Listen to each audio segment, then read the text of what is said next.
Do you support the fair tax? I've actually talked about this. We get this question a lot of times. I've been campaigning 18 months and it comes up with great frequency. I'm a low tax guy in the first instance. There are lots of ways that one could put together a tax code and create the right model for businesses to invest in America. I would certainly support the fair tax if we could get it passed and we could get a constitutional amendment so that big government didn't also have an income tax.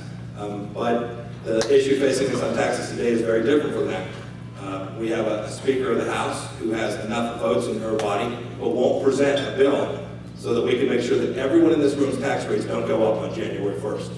And we're about to face it. It's about to happen. What you see inside the caucus of the party of my opponent is they want to do class warfare. They want to talk about hard-working people who are out there making a living, and they want to raise the taxes on some subset of those. We're in the deepest recession in my adult life, and this party is working hard to make sure that every one of us pays more taxes come this January. I'll oppose it with all my vigor.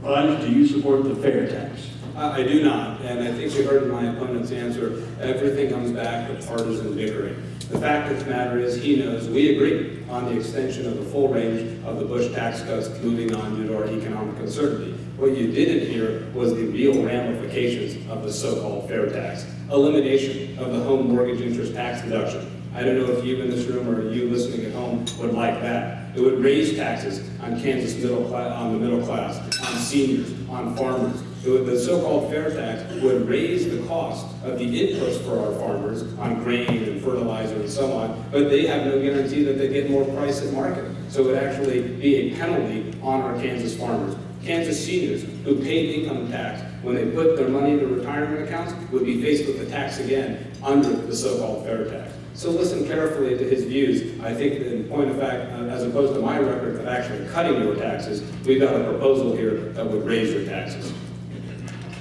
Mike, you want 30 seconds more?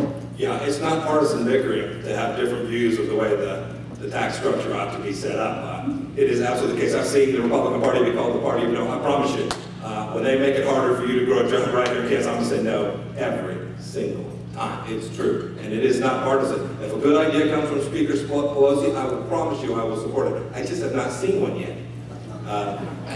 So this is not about party or label or D or R. This is about good ideas, good policy for America. And we now are facing the largest tax increase in the last 20 years in 90 days.